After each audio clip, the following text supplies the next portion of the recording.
Et pour nous parler de ce mouvement contre la réforme des retraites, Serge Brugière, bonjour. Bonjour. Serge Brugière, donc du comité régional de la CGT. Est-ce que selon vous, l'objectif a été atteint? Oui, tout à fait, puisqu'on s'était fixé comme objectif de dépasser la participation à la manifestation du 24 juin. C'est fait à peu près partout, plus particulièrement au niveau de la région, où on atteint donc un chiffre de plus de 65 000 manifestants. C'est vrai au niveau national avec 2 735 000 manifestants recensés. Donc c'est un objectif largement atteint, d'autant plus qu'on avait des difficultés objectives. La météo était très difficile. La météo n'était pas avec vous, effectivement. Le calendrier aussi était assez avancé.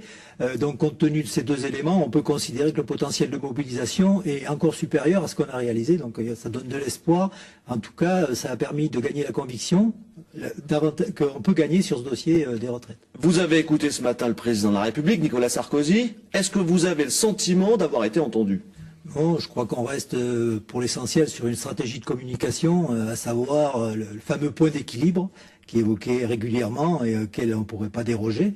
En fait, le point d'équilibre, c'est d'un déséquilibre qu'il s'agit, c'est le déséquilibre des efforts consentis entre les salariés et le monde financier, les entreprises. La contribution des salariés, elle est largement surdimensionnée, on estime, et puis elle est vérifiable à travers les calculs, 80% l'effort... Quelques avancées quand même sur la pénibilité. 85% de l'effort est supporté pour les salariés, et les vrais bougers, ils apparaîtront quand on bougera sur cette question-là. Quelques efforts sur la pénibilité.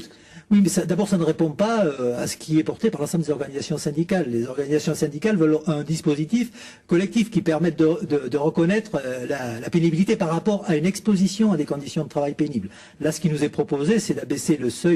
Donc, on reconnaîtrait à partir d'un taux d'incapacité de 10% la possibilité de partir à 60 ans. Mais c'est insuffisant, puisque c'est insuffisant, notamment. On aura l'occasion de revenir justement sur ces points bien précis. Que va-t-il se passer maintenant?